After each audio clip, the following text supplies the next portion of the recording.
내 딸이다. 내 딸 온양에 판다. 한겨울 저작거리, 노비시장에 끔찍한 고함이 울려 퍼집니다. 아버지, 아버지, 제발 저를 파시렵니까? 시끄럽다 이년아. 네가 병들어 빠졌으니 약값은커녕 밥값도 못하잖아. 눈 덮인 땅바닥에 젊은 여인이 쓰러져 울고 있었습니다. 누더기 같은 옷, 파랗게 질린 입술, 숨이 붙어 있는 게 신기할 정도였습니다. 지나가던 사람들이 혀를 찼습니다. 세상에 제 자식을 파는 인간도 있구나. 저년 꼴 좀 봐. 뼈밖에 안 남았어. 내일이면 죽겠네. 아버지란 자가 딸의 머리채를 움켜쥐고 흔들었습니다.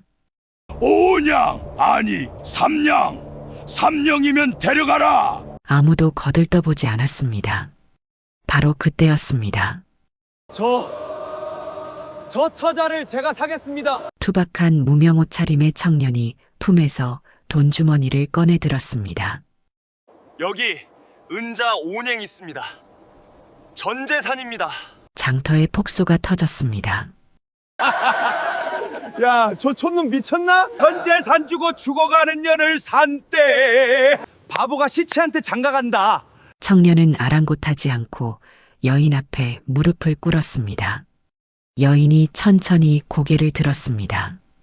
때에 절은 얼굴 사이로 드러난 두 눈. 그 안에 세상의 모든 서러움이 고여 있었습니다. 하지만 그 깊은 곳에는 무언가 범상치 않은 빛이 숨어 있었습니다. 내가 지켜드리리. 전 재산 온양을 털어산 것은 친아버지에게 버림받은 병든 여인 하나. 누가 봐도 미친 짓이었습니다.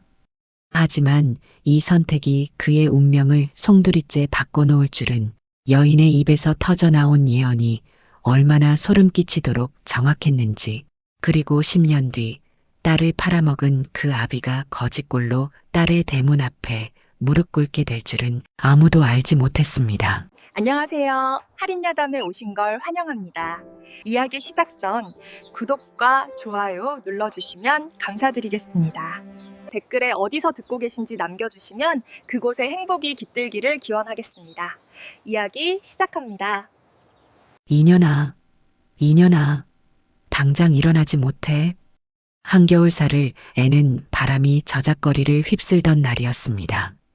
하늘에서는 한방눈이 쏟아지고 있었고 사람들은 하나둘씩 집으로 발걸음을 재촉하고 있었습니다. 장사꾼들도 좌판을 걷어가고 주막집 주인도 문을 닫을 채비를 하고 있었지요.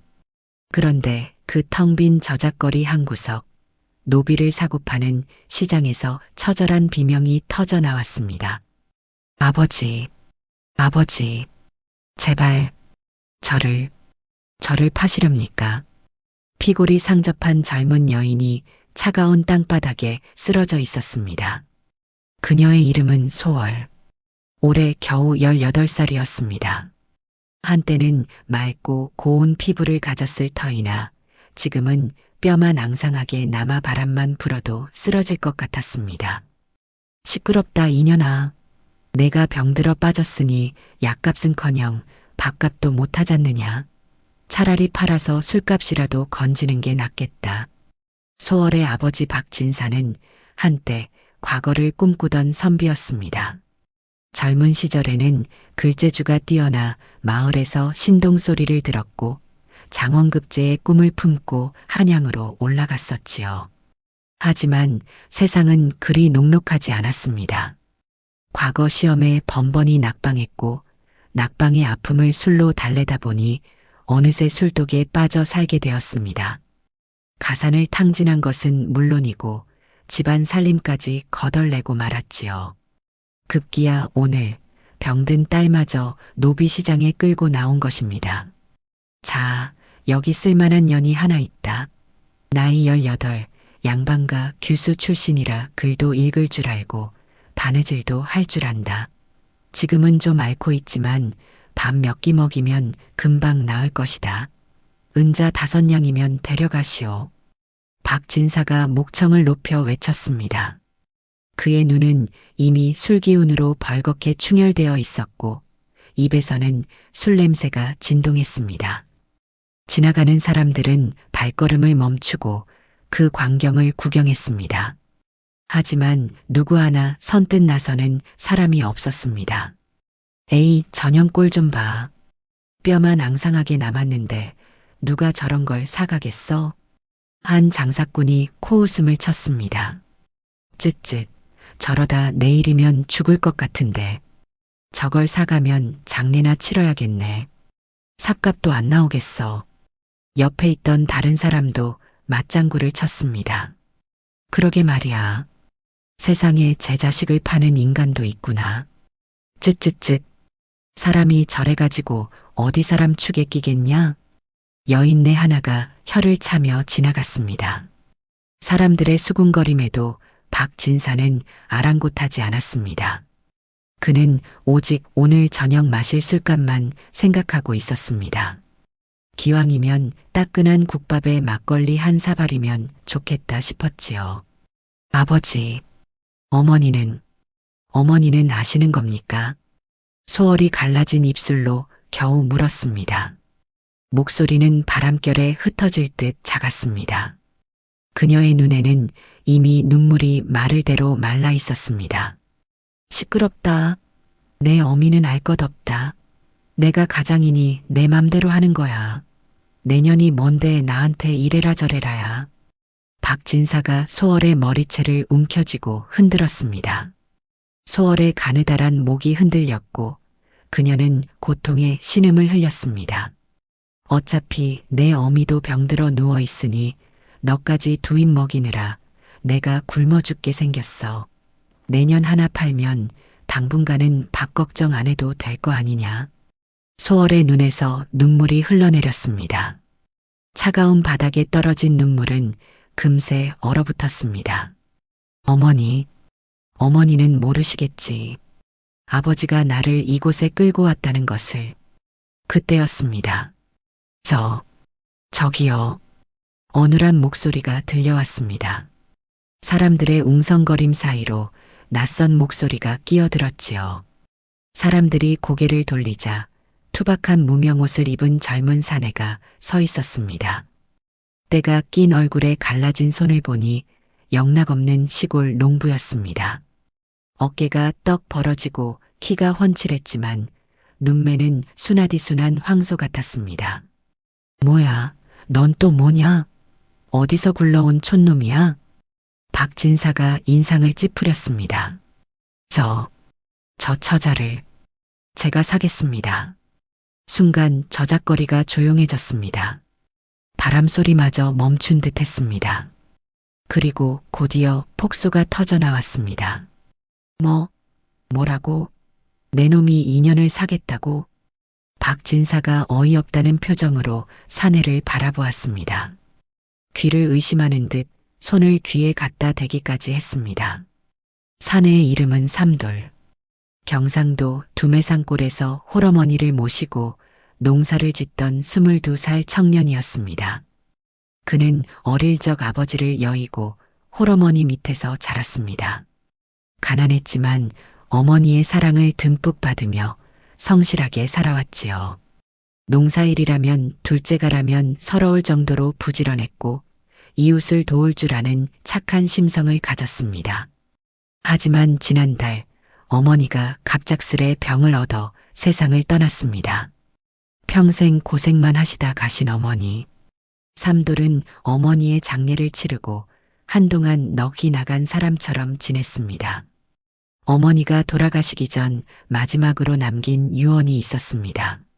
삼돌아, 이 돈으로 장가를 가거라. 내가 혼자 사는 것이 죽어서도 한이 될 것 같구나. 착한 처자 만나서 예쁜 손주 낳고 행복하게 살아다오. 어머니가 평생 품삯을 모아 남긴 돈, 은자 5냥. 삼돌은 그 돈을 품에 안고 장에 나왔다가 이 광경을 목격한 것입니다.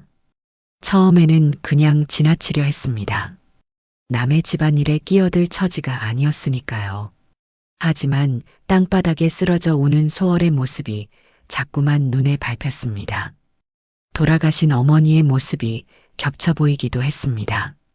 저 처자를 저렇게 두면 죽겠구나. 삼돌은 자신도 모르게 발걸음을 옮겼습니다.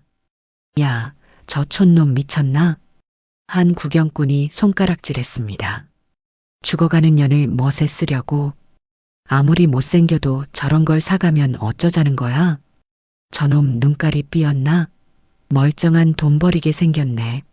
사람들이 손가락질하며 비웃었습니다. 웃음소리가 저작거리에 퍼졌습니다. 삼돌은 우물쭈물하면서도 품에서 돈주머니를 꺼냈습니다. 두 손이 부들부들 떨렸지만 눈빛만은 흔들리지 않았습니다. 여기 은자 5냥입니다. 이게 제 전재산인데 저 처자를 제게 주십시오. 박진사의 눈이 번쩍 빛났습니다. 마치 굶주린 이리가 먹잇감을 발견한 것 같았습니다. 오호, 자네 눈이 높구만. 그래. 어차피 양반가 규수였으니 값어치는 충분하지. 글도 읽을 줄 알고 바느질도 할 줄 아는 년이야. 자, 어서 돈이나 내놔. 박진사는 재빨리 돈주머니를 낚아채더니 무게를 가늠해 보았습니다. 입가에 흐뭇한 미소가 번졌습니다. 오늘 저녁은 고깃국에 소주다 하는 생각이 절로 들었지요. 그리고는 소어를 발로 툭 걷어찼습니다. 야, 이년아. 오늘부터 저놈이 내 서방이다. 어서 따라가지 못해. 다시는 내 앞에 얼씬도 하지 마라. 아버지.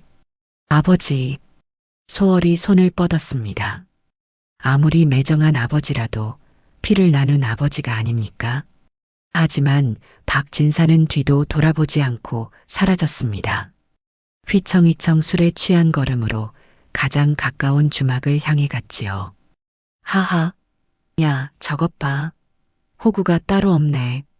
한 사내가 배를 잡고 웃었습니다. 전재산 주고 죽어가는 년을 샀어. 장례비도 없겠다. 저 바보 촌놈, 집에 가면 부모한테 엄청 혼나겠네. 아, 부모도 없나? 그래서 저리 멍청하구나. 세상에 저런 바보가 다 있어? 눈깔이 삐어도 유분수지. 사람들의 비웃음이 쏟아졌습니다. 손가락질과 조롱이 삼돌에게 쏟아졌지만 그는 묵묵히 참았습니다. 삼돌은 그 비웃음에도 아랑곳하지 않고 소월에게 다가갔습니다. 그리고 조심스럽게 무릎을 꿇었습니다. 처자, 일어날 수 있겠소? 소월은 눈물이 그렁그렁한 눈으로 삼돌을 올려다보았습니다. 처음 보는 사내였습니다. 얼굴은 때가 끼어 거무튀튀했고 손은 굳은 살이 박여 갈라져 있었습니다. 하지만 그 눈만은 맑고 따뜻했습니다. 왜 저를 사셨습니까? 보시다시피 저는 병들어 죽어가는 몸입니다. 당신께 아무런 도움이 되지 못할 것입니다. 밥값도 못할 것이고 일도 못할 것입니다. 어쩌면 내일이라도 죽을지 모릅니다. 삼돌은 머리를 극적이며 말했습니다. 그냥 두고 볼 수가 없어서 저런 아비 밑에 두면 처자가 정말 죽을 것 같아서 그리고 삼돌은 말을 더듬었습니다. 돌아가신 우리 어머니 생각이 나서 어머니도 평생 고생만 하시다 가셨거든요. 처자가 그 모습이랑 겹쳐 보여서 삼돌의 투박한 말에 소월의 눈에서 다시 눈물이 흘러내렸습니다. 이번에는 서러움의 눈물이 아니었습니다. 제가 업어드리겠소. 우리 집이 멀어서 내일 해가 지기 전에는 도착해야 할 텐데 날도 춥고 눈도 오니 서둘러야 하오. 삼돌은 소월을 조심스럽게 등에 업었습니다. 뼈만 남은 소월은 깃털처럼 가벼웠습니다. 삼돌은 가슴이 아팠습니다. 대체 얼마나 굶었으면 이렇게 가벼울까? 저작거리를 빠져나가는 삼돌의 등 뒤로 여전히 비웃음 소리가 들려왔습니다. 저 바보, 평생 후회할 거다. 죽을 년 업고 가는 꼴 좀 봐라. 하하. 전재산 날린 멍청이. 저러니까 평생 가난하게 사는 거야. 하지만 삼돌은 개의치 않았습니다. 그는 묵묵히 눈 덮인 산길을 향해 발걸음을 옮겼습니다. 등에 업힌 소월의 몸이 차가웠습니다. 삼돌은 걸음을 재촉했습니다. 아무도 몰랐습니다. 삼돌이 등에 업은 이 병든 여인이 훗날 그의 인생을, 아니 온 마을의 운명을 바꿔놓을 것이라는 사실을 말입니다. 이틀 밤낮을 걸어 삼돌이 도착한 곳은 경상도 깊은 산골의 작은 마을이었습니다. 첩첩산 중에 자리 잡은 이 마을은 고작 10가구 남짓한 작은 마을이었습니다. 산이 높고 골이 깊어 외지인의 발길이 닿지 않는 곳이었지요. 삼돌의 집은 마을에서도 가장 외진 곳에 있는 허름한 초가집이었습니다. 지붕에는 군데군데 구멍이 나 있어 비가 오면 빗물이 새고 흙벽은 금이 가 있어 바람이 불면 외풍이 들었습니다. 미안하오. 집이 누추해서 부끄럽소. 삼돌은 부끄러운 듯 고개를 숙였습니다. 소월은 아무 말 없이 주위를 둘러보았습니다. 비록 허름했지만 마당은 깨끗이 쓸려 있었고 장작도 가지런히 쌓여 있었습니다. 아궁이 옆에는 정갈하게 씻어둔 솥이 놓여 있었고 부엌에는 작지만 단정한 찬장이 있었습니다. 가난하지만 성실하게 살아온 흔적이 역력했습니다. 삼돌은 소월을 안방에 눕히고 서둘러 불을 지폈습니다. 장작에 불이 붙고 온돌이 서서히 따뜻해지기 시작했습니다. 소월의 파랗게 질렸던 입술에 조금씩 핏기가 돌았습니다. 잠깐만 기다리시오. 죽을 써드리겠소. 따뜻한 것이 들어가야 기운을 차릴 수 있을 거요. 삼돌은 부엌으로 가서 쌀뒤줄을 열었습니다. 바닥에 겨우 한 움큼 남은 쌀이 전부였습니다. 장에 가느라 며칠을 굶었던 터라 집에 먹을 것이 거의 없었습니다. 하지만 그는 망설임 없이 그 쌀로 죽을 쑤었습니다. 물을 넉넉히 붓고 정성껏 저었습니다. 부글부글 끓는 죽에서 구수한 냄새가 올라왔습니다. 자, 드시오. 따뜻할 때 드셔야 몸에 좋다 하오. 천천히 드시오. 삼돌이 죽 한 그릇을 내밀었습니다. 소월은 떨리는 손으로 숟가락을 들었습니다. 처음으로 먹어보는 따뜻한 음식이었습니다. 아버지에게 팔려나온 이후로 사흘 동안 아무것도 먹지 못했던 것입니다. 죽이 목구멍을 타고 넘어갔습니다. 온몸에 온기가 퍼지는 것 같았습니다. 소월의 눈에서 눈물이 뚝뚝 떨어졌습니다. 죽그릇 위로 눈물이 떨어졌습니다. 왜 저한테 이렇게 잘해주시는 겁니까? 저는 당신께 아무것도 해드릴 수 없는 사람입니다. 밥값도 못하고 일도 못합니다. 그저 짐덩어리일 뿐입니다. 삼돌은 머리를 극적이며 말했습니다. 그냥 사람이 밥을 먹어야 사는 것 아니오? 어려운 일 아니오. 그리고 처자가 낳으면 같이 살림하면 되는 것 아니오? 그 순박한 대답에 소월은 한참을 울었습니다. 세상에 이런 사람도 있구나. 아무런 대가도 바라지 않고 베푸는 사람이 있구나. 그날 이후 삼돌은 소월을 정성껏 보살폈습니다. 새벽같이 일어나 산에서 약초를 캐왔습니다. 어머니가 살아계실 때 배운 약초 지식을 총동원해서 열을 내리는 약초, 기운을 북돋우는 약초를 찾아 헤맸습니다. 밤늦게까지 나무를 해다 방을 따뜻하게 했습니다. 손에 물집이 잡히고 어깨가 빠질 것 같았지만 삼돌은 불평 한마디 하지 않았습니다. 마을 사람들은 삼돌을 비웃었습니다. 야, 삼돌이 저 바보. 죽어가는 년 데려다 놓고 제 밥도 못 먹으면서 약초를 캐러 다닌대. 일하러 가던 김서방이 혀를 찼습니다. 전 재산 날리고도 정신을 못 차렸네. 저러다 둘 다 굶어 죽겠어. 이웃집 안악이 맞장구를 쳤습니다. 정말 멍청하긴. 그 돈으로 건강한 처녀를 샀으면 지금쯤 살림이 펴졌을 텐데 죽어가는 년을 데려와서 고생만 하고 있으니 원. 마을 어르신도 한숨을 쉬었습니다. 하지만 삼돌은 그런 말에 개의치 않았습니다. 그는 자신의 밥을 덜어 소월에게 주었고 추운 날에는 자신의 이불을 덮어주었습니다. 자신은 마른 짚을 깔고 잠을 잤습니다. 누가 보면 하인이 상전을 모시는 것 같았습니다. 왜 저한테 이러십니까? 저는 그저 당신이 돈 주고 산 노비인데 제가 죽으면 당신은 전 재산을 날리는 겁니다. 소월이 물었습니다. 삼돌은 고개를 저었습니다. 노비라뇨? 나는 처자를 아내로 맞이한 것이요. 아내가 아프면 남편이 돌보는 게 당연한 것 아니오? 돈은 또 벌면 돼요. 하지만 사람 목숨은 돈으로 살 수 없는 것이요. 그 말에 소월은 또다시 눈물을 흘렸습니다. 어느새 봄이 왔습니다. 얼어붙었던 땅이 녹고 산에는 진달래가 피었습니다. 따뜻한 햇살이 내리쬐는 어느 날 소월이 처음으로 마당에 나왔습니다. 볼에 핏기가 돌고 걸음걸이에도 힘이 실려 있었습니다. 죽어가던 그녀가 기적처럼 살아난 것입니다. 뼈만 남았던 얼굴에 살이 붙었고 푸석푸석했던 머리카락에 윤기가 돌았습니다. 삼돌은 그 모습을 보고 어린아이처럼 기뻐했습니다. 처자, 아니 소월 낭자, 이제 다 나은 거요? 정말이요? 정말로 다 나은 거요? 소월은 조용히 미소 지었습니다. 그것은 삼돌을 만난 이후 처음 짓는 미소였습니다. 달처럼 환하고 아름다운 미소였습니다. 서방님, 저를 살려주셨으니 이제 제가 서방님을 살릴 차례입니다. 무슨 말이요? 나를 살린다니? 소월은 먼 산을 바라보며 말했습니다.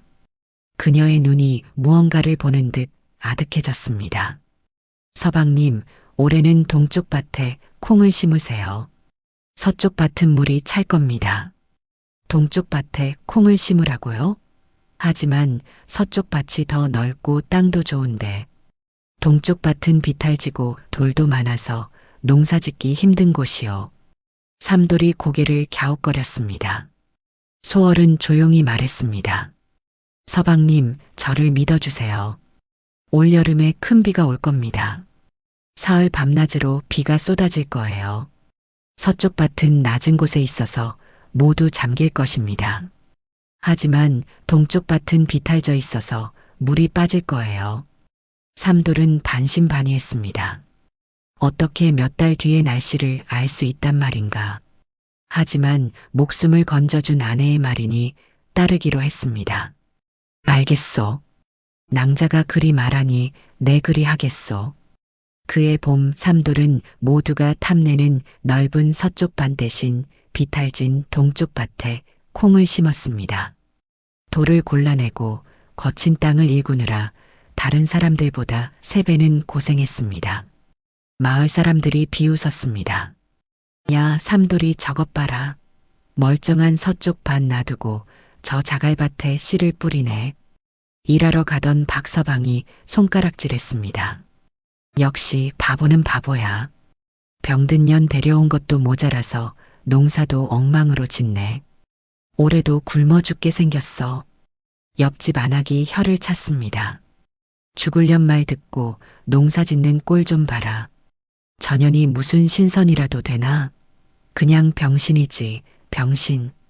마을 젊은이가 깔깔 웃었습니다. 삼돌은 그저 웃기만 했습니다. 그리고 묵묵히 밭을 갈았습니다. 그리고 여름이 왔습니다. 그의 여름은 유난히 장마가 길었습니다. 비가 열흘 넘게 쏟아지더니 마을 앞 개울이 넘쳐 흘렀습니다. 하늘에 구멍이 뚫린 것처럼 비가 퍼부었습니다. 서쪽 밭은 순식간에 물바다가 되었습니다. 마을 사람들이 애써 심어놓은 보리와 콩이 모두 떠내려갔습니다. 사람들이 논두렁을 쌓아보고 물을 퍼내보았지만 소용이 없었습니다. 아이고, 내 농사, 이를 어찌하나. 하늘이 무심하시지. 박서방이 땅을 치며 통곡했습니다. 하늘이 무너졌다. 올해는 굶어 죽게 생겼구나. 아이고, 아이고. 마을 사람들이 통곡하며 땅을 쳤습니다. 한 해 농사가 물거품이 된 것입니다. 하지만 삼돌의 동쪽 밭은 무사했습니다. 비탈진 곳에 있어서 물이 고이지 않고 아래로 빠졌던 것입니다. 오히려 비를 흠뻑 맞은 콩이 무럭무럭 자랐습니다. 가을이 되자 삼돌의 밭에서는 풍성한 콩이 수확되었습니다. 탐스러운 콩이 자루 10개를 가득 채웠습니다. 세상에, 삼돌이 반만 살아남았네. 어떻게 이런 일이. 우연이겠지. 운이 좋았던 거야. 바보한테 복이 굴러 들어온 거지 뭐. 마을 사람들은 여전히 인정하지 않았습니다. 하지만 다음 해에도 같은 일이 벌어졌습니다. 서방님, 올해는 남쪽 둔덕에 조를 심으세요. 가을에 우박이 올 겁니다. 계란만 한 우박이 쏟아질 거예요. 남쪽 둔덕은 큰 바위가 막아줄 거예요. 소월의 말대로 그해 가을에 우박이 쏟아졌습니다. 정말로 계란만 한 우박이었습니다. 마을의 농작물은 다 망했지만 삼돌의 밭만은 큰 바위 덕에 무사했습니다. 그 다음 해에도 마찬가지였습니다. 서방님, 올해는 늦서리가 올 겁니다. 보름달이 뜨는 날 밤에 서리가 내릴 거예요. 씨앗 뿌리는 시기를 보름만 늦추세요. 모두가 씨를 뿌릴 때 삼돌만 가만히 있었습니다. 사람들은 또 비웃었습니다. 저 바보 또 시작이네. 농사철을 놓치면 어쩌려고 저러나. 하지만 보름 뒤 정말로 늦서리가 내렸습니다. 일찍 심은 씨앗은 다 얼어 죽었지만 삼돌이 늦게 뿌린 씨앗은 싹을 틔웠습니다. 세상에, 저건 우연이 아니야. 저 여자, 뭔가 있어. 귀신이 쓰였나? 마을 사람들이 수군거리기 시작했습니다. 어느덧 3년이 흘렀습니다. 삼돌의 곳간에는 곡식이 가득 찼습니다. 마을에서 가장 가난하던 삼돌이 어느새 가장 넉넉한 농부가 되어 있었습니다. 낡은 초가집은 기와집으로 바뀌었고 빈 곳간에는 곡식 자루가 산더미처럼 쌓였습니다. 소문은 빠르게 퍼져나갔습니다. 야, 너 들었어? 삼돌이네 마누라가 신통력이 있다던데. 장터에서 장사꾼들이 수군거렸습니다. 그 여자가 가뭄이 올지 홍수가 올지 다 마친대. 한 번도 틀린 적이 없대. 지나가던 보부상이 귀를 쫑긋 세웠습니다. 처음엔 죽어가던 년이었는데 알고 보니 산신령이 점지해준 여자래.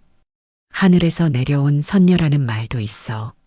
소문은 점점 커지고 과장되어 퍼져나갔습니다.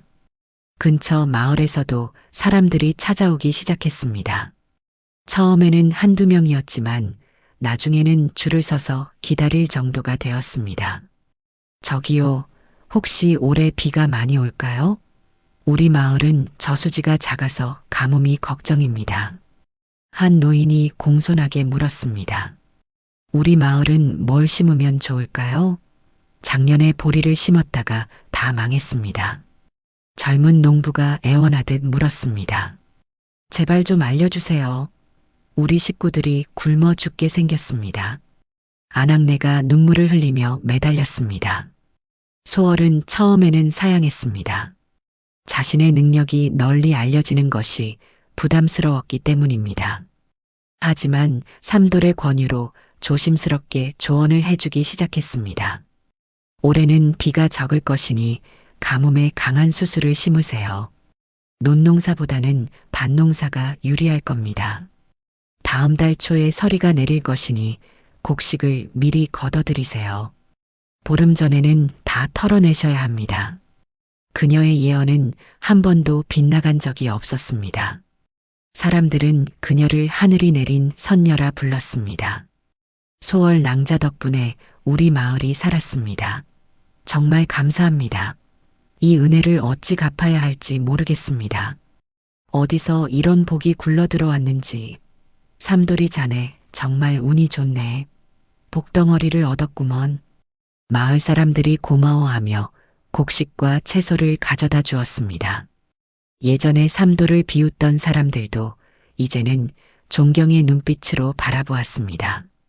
삼돌의 집은 더 이상 허름한 초가집이 아니었습니다. 새로 지은 기와집에는 곡간이 3개나 있었고 머슴도 2명이나 두었습니다. 소월 낭자, 어찌 날씨를 그리 잘 맞히시오? 혹시 정말로 신선에게 배운 것이오? 어느 날 삼돌이 물었습니다.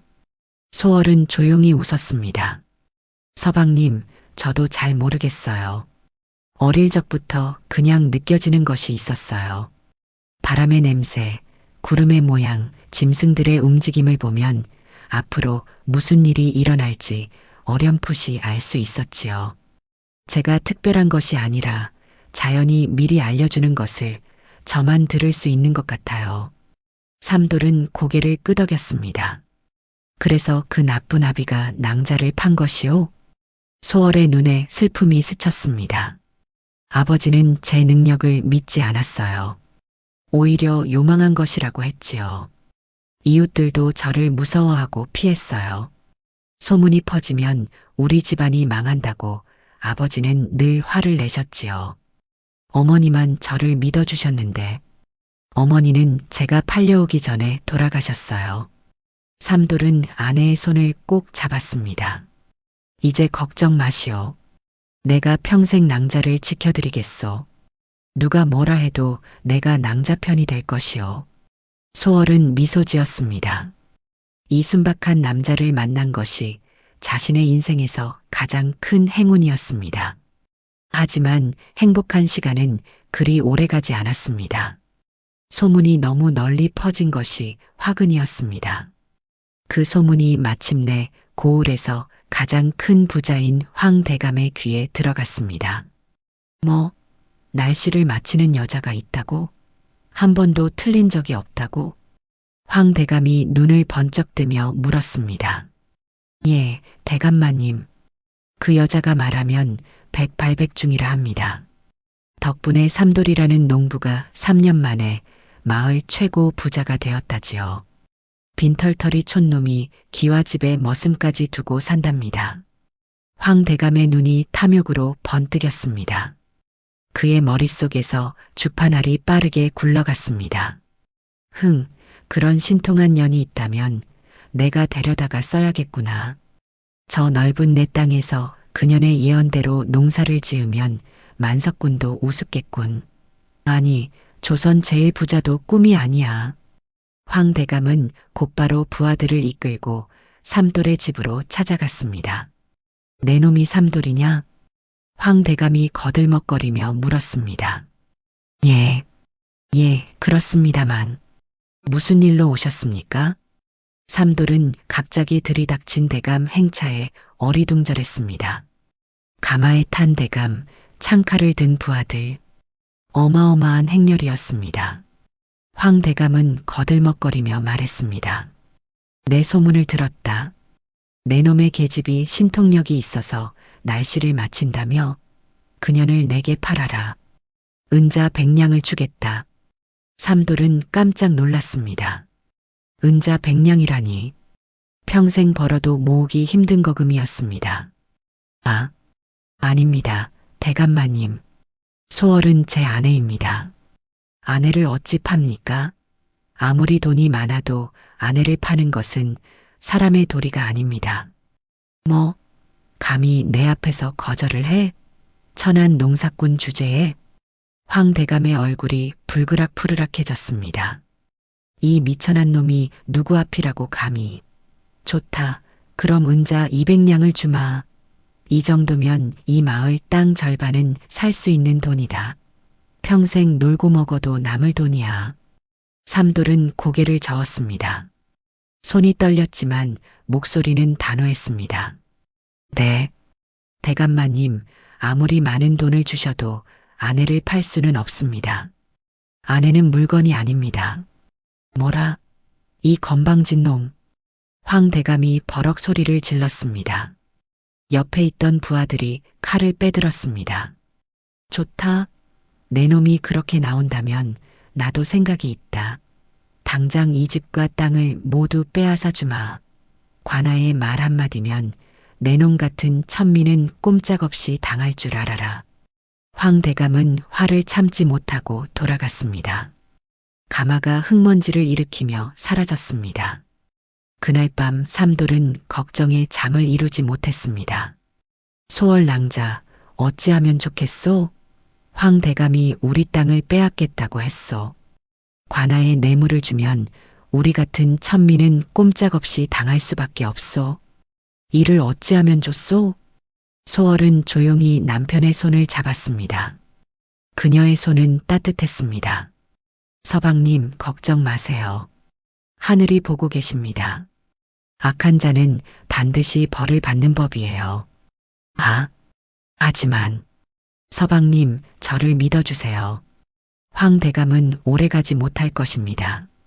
탐욕이 지나치면 반드시 화를 부르는 법이에요. 소월의 눈빛은 처음 보는 것처럼 깊고 고요했습니다.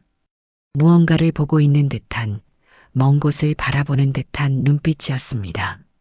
황대감은 다음 날부터 온갖 수단을 동원했습니다.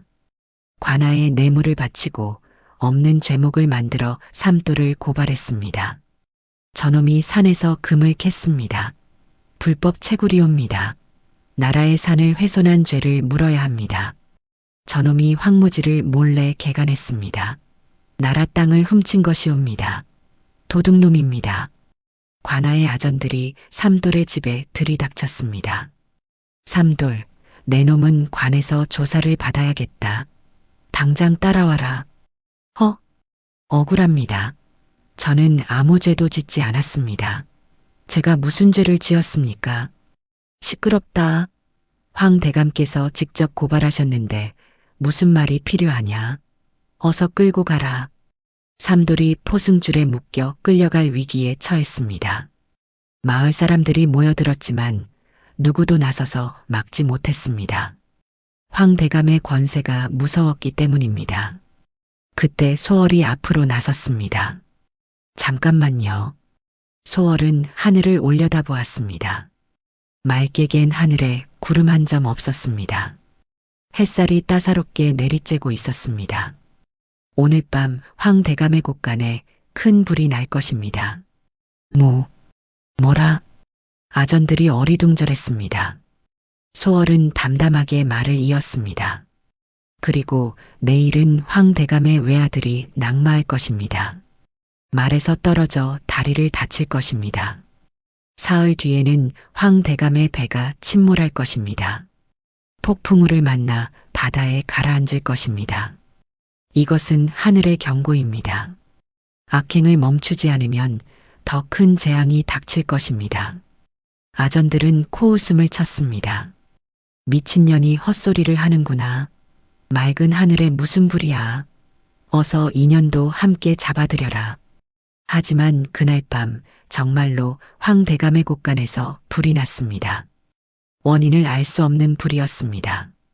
번개가 친 것도 아니고 불씨가 옮겨 붙은 것도 아니었습니다.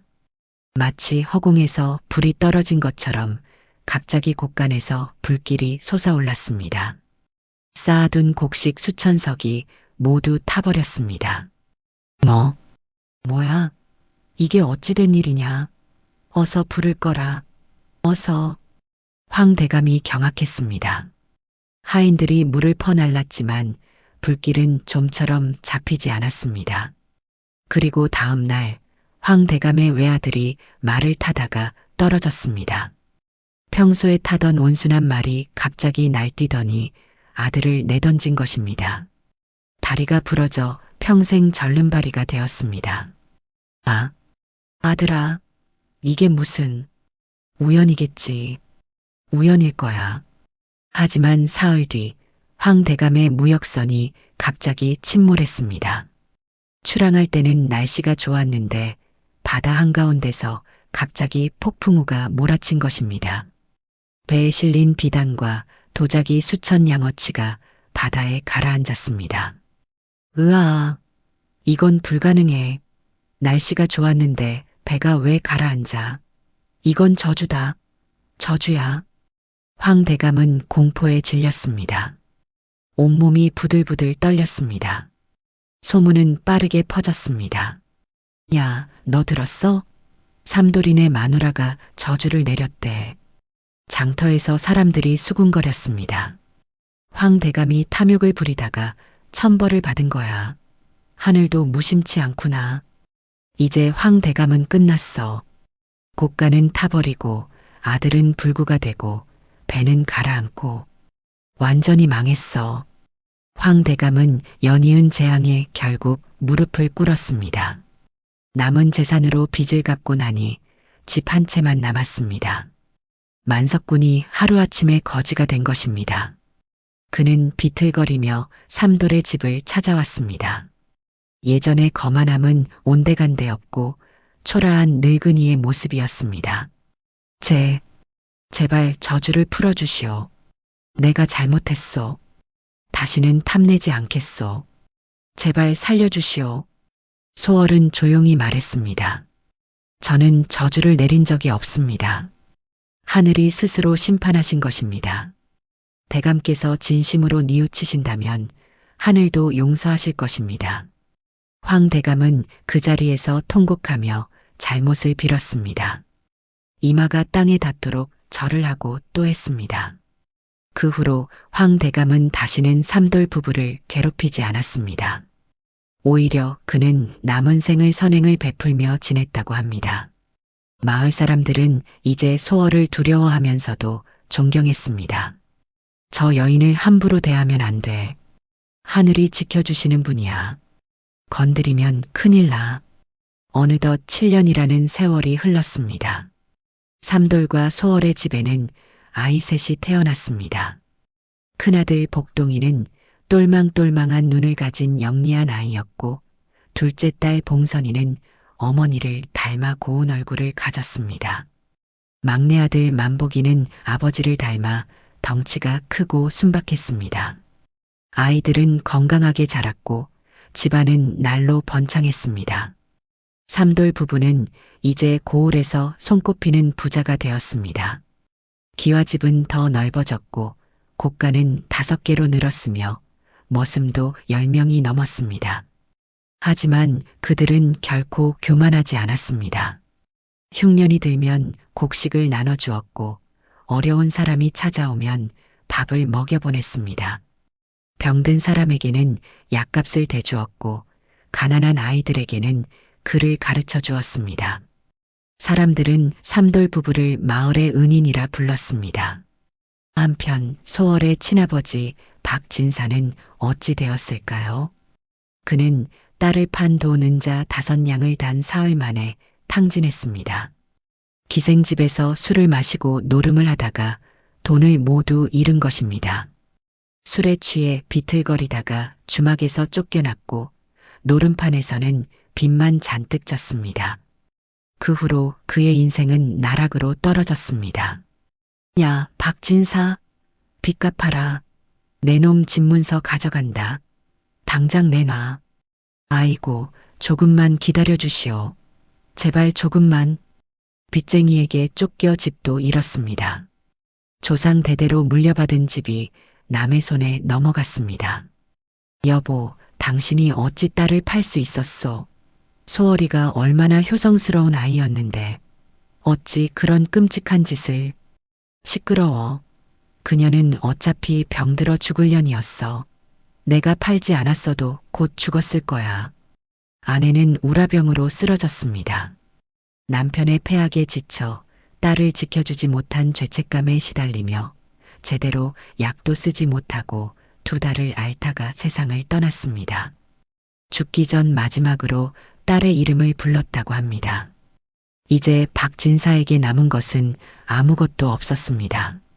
그는 거지가 되어 이 마을 저 마을을 떠돌았습니다. 굶주리고 얼어붙으며 겨우겨우 목숨을 이어갔습니다. 한때 양반이라고 뽐내던 그가 이제는 길바닥에서 구걸을 하는 신세가 된 것입니다. 제발 밥 한 덩이만 주시오. 하루 종일 굶었소. 죽을 것 같소. 꺼져라, 이 더러운 거지야. 냄새나. 에잇, 재수 없어. 저리가. 사람들은 그를 개처럼 쫓아냈습니다. 발길질을 하고 돌을 던지고 침을 뱉었습니다. 10년이란 세월은 그를 완전히 다른 사람으로 만들어버렸습니다. 한때 양반이었던 그는 이제 누더기를 걸친 늙은 거지가 되어 있었습니다. 머리카락은 헝클어지고 수염은 지저분하게 자랐으며 온몸에서 악취가 났습니다. 어느 추운 겨울날이었습니다. 박진사는 굶주림에 지쳐 쓰러졌습니다. 눈이 펑펑 내리는 밤, 그는 이대로 죽겠구나 생각했습니다. 온몸이 얼어붙고 의식이 흐려졌습니다. 내가 이렇게 죽는구나. 자업자득이다. 딸을 팔아먹은 천벌이다. 그때 저 멀리서 불빛이 보였습니다. 크고 넓은 기와집이었습니다. 대문에는 등불이 환하게 켜져 있었습니다. 저 집에 가면 밥 한 끼라도. 박진사는 마지막 힘을 짜내 그 집을 향해 기어갔습니다. 눈밭을 기고 또 기었습니다. 그는 몰랐습니다. 그 집이 바로 10년 전 자신이 팔아넘긴 딸의 집이라는 것을. 제발 밥 한 끼만. 굶어 죽게 생겼습니다. 사람 살려주시오. 박진사가 대문을 두드리며 애원했습니다. 목소리는 갈라지고 손은 피가 나도록 문을 긁었습니다. 잠시 후 대문이 열렸습니다. 문 앞에 곱게 차려입은 중년의 여인이 서 있었습니다. 비단 저고리에 옥비녀를 꽂은 단아한 모습이었습니다. 손에는 등불을 들고 있었습니다. 박진사는 무릎을 꿇고 고개를 조아렸습니다. 마님, 제발 밥 한 끼만 주시오. 사흘째 굶었습니다. 이대로 죽게 생겼습니다. 제발 살려주시오. 여인은 한참 동안 말이 없었습니다. 등불을 들어 거지의 얼굴을 비추었습니다. 그러다 조용히 입을 열었습니다. 아버지. 뭐라고? 박진사가 고개를 들었습니다. 그리고 그는 굳어버렸습니다. 눈앞에 서 있는 여인은 10년 전 자신이 저작거리에서 팔아넘긴 딸 소월이었습니다. 죽어가던 그 처녀가 지금은 비단옷을 입고 기와집에서 사는 귀부인이 되어 있었습니다. 네, 내년이. 소월이냐? 예, 아버지. 저 소월이에요. 소월의 목소리는 담담했습니다. 원망도 분노도 담겨 있지 않았습니다. 그저 차분하고 고요했습니다. 박진사는 그 자리에서 벌벌 떨기 시작했습니다. 아니다. 이건 꿈이야. 꿈일 거야. 악몽이야. 그는 후다닥 일어나 도망치려 했습니다. 하지만 굶주린 몸은 말을 듣지 않았습니다. 그는 대문 앞에서 고꾸라졌습니다. 아버지. 소월이 달려가 아버지를 부축했습니다. 손 대지 마라. 나는 내 아비가 아니다. 나는 너를 팔아먹은 죄인이다. 나 같은 놈은 건드리지 마라. 박진사가 울부짖었습니다. 들어오세요, 아버지. 밖이 춥습니다. 이러다 정말 얼어 죽습니다. 싫다. 난 갈 거야. 내 앞에 있을 면목이 없어. 차라리 죽겠다. 아버지. 소월이 단호하게 말했습니다. 밖에 계시면 얼어 죽습니다. 일단 들어오세요. 저와 할 이야기가 있습니다. 소월은 아버지를 부축해 안으로 들였습니다. 따뜻한 안방에 눕힌 뒤 직접 죽을 쑤어 가져왔습니다. 연한 자축이었습니다. 먹기 편하라고 잘게 쑤었습니다. 드세요, 아버지. 박진사는 죽그릇을 바라보며 눈물을 흘렸습니다. 왜 나한테 이러느냐? 나는 너를 돼지처럼 팔아먹은 놈이야.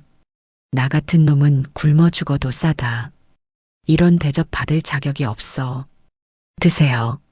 죽이 식으면 맛이 없어요. 소월은 조용히 숟가락을 아버지 손에 쥐어 주었습니다. 박진사는 떨리는 손으로 죽을 입에 넣었습니다. 따뜻했습니다.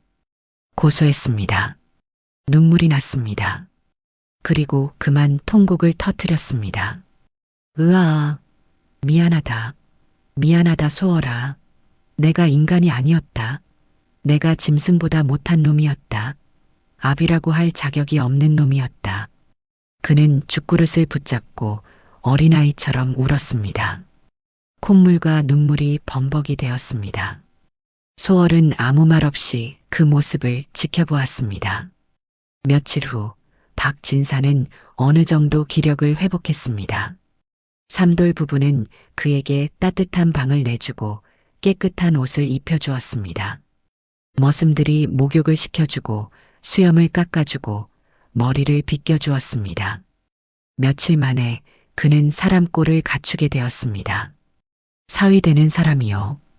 장인어른께서 부디 편히 지내시오. 삼돌의 순박한 인사에 박진사는 부끄러워 고개도 들지 못했습니다. 어느 날 아침 박진사가 소월을 조용히 불렀습니다. 소월아. 예, 아버지.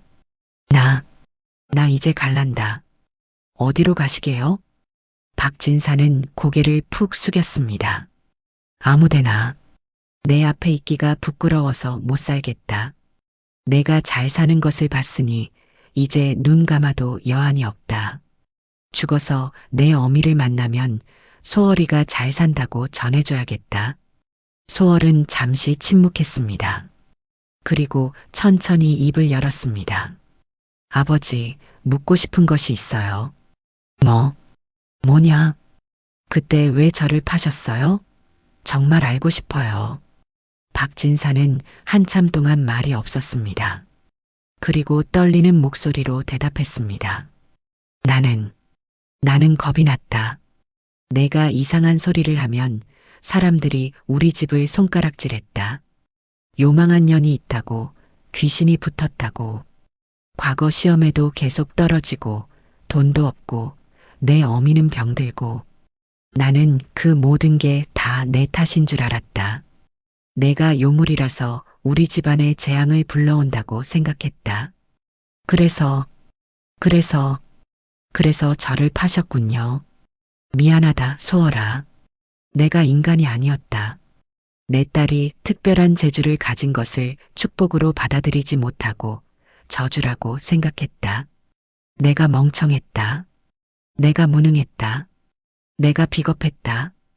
박진사가 땅바닥에 엎드려 머리를 조아렸습니다. 소월은 한참 동안 아버지를 바라보았습니다. 그리고 조용히 말했습니다. 아버지, 솔직히 말씀드릴게요. 저는 아버지를 원망했어요. 10년 동안 매일 밤 원망했어요. 어떻게 아버지가 자식을 팔 수 있느냐고, 어떻게 그렇게 잔인할 수 있느냐고요. 잠들기 전마다 아버지를 저주했어요. 박진사의 어깨가 흔들렸습니다. 하지만요. 소월의 목소리가 부드러워졌습니다. 만약 아버지가 저를 팔지 않았다면 저는 삼돌 서방님을 만나지 못했을 거예요. 저를 진심으로 아껴주는 사람을 만나지 못했을 거예요. 죽어가는 저를 등에 업고 이틀 밤낮을 걸어준 사람. 자기 밥을 덜어 저한테 먹여준 사람. 세상 누구도 원하지 않는 저를 전 재산을 주고 데려온 사람.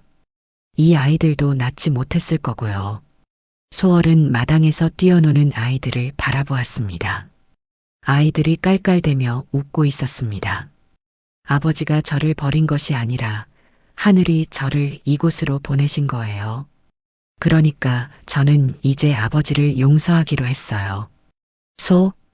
소월아. 박진사가 고개를 들었습니다.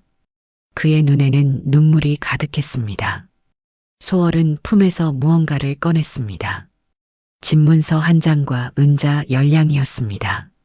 이것은 마을 어귀에 있는 작은 집과 밭 한마지기의 문서예요. 크지 않지만 혼자 살기에는 충분해요. 그리고 이 돈은 당분간 쓸 노자예요. 이게 무슨... 아버지, 이것이 제가 드리는 선물이에요. 부디 남은 생은 편히 사세요. 다시는 굶지 마시고 다시는 떠돌지 마세요. 지붕 아래서 이불 덮고 따뜻하게 사세요. 박진사는 그 문서와 돈을 받아들고 한참을 울었습니다. 고맙다. 고맙다, 소월아. 내가 내게 무슨 짓을 했는데 내가 이런 은혜를 베푸느냐. 내가 받을 자격이 없는데. 소월은 조용히 미소 지었습니다. 아버지, 딱 한 가지만 약속해 주세요. 뭐든지 하마. 뭐든지. 남은 생은 착하게 사세요. 어려운 사람을 보면 외면하지 마시고 욕심을 버리고 사세요. 그것이 제가 바라는 전부예요. 박진사는 고개를 끄덕였습니다. 그래, 약속하마. 내 반드시 그리 살겠다. 남은 생을 착하게 살아서 내 어미 만날 때 부끄럽지 않게 살겠다. 그날 이후 박진사는 마을 어귀에 작은 집을 짓고 살았습니다. 그는 남은 생을 선행을 베풀며 살았습니다. 지나가는 거지가 있으면 밥을 나눠주고 어려운 사람이 있으면 도왔습니다.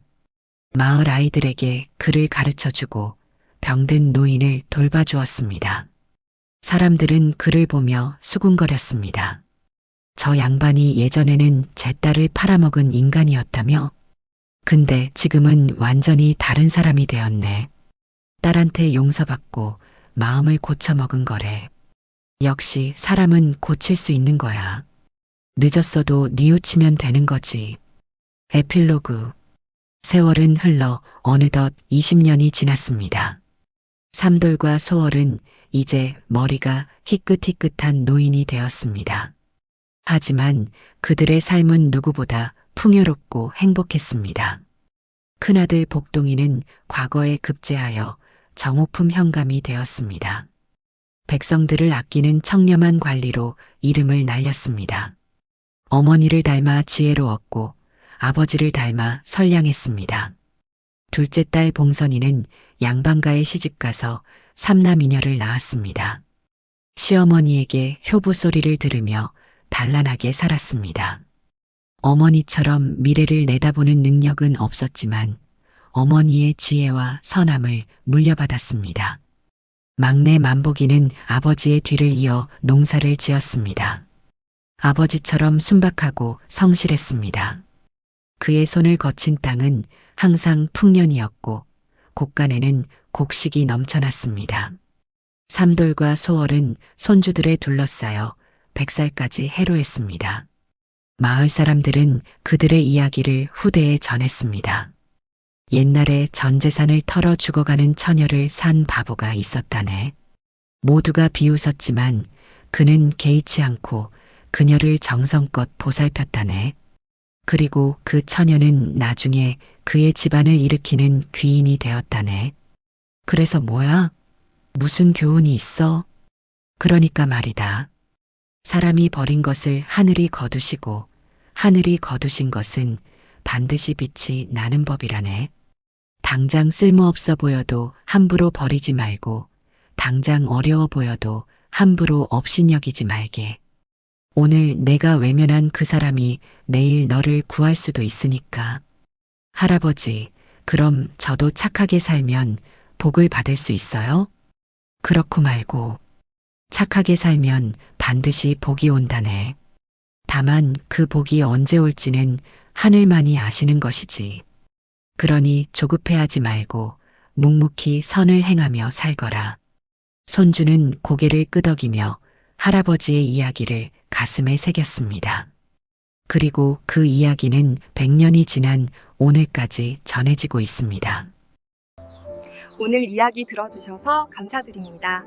다음 이야기도 기대해주세요. 구독과 좋아요, 댓글은 사랑입니다. 편한 시간 되세요.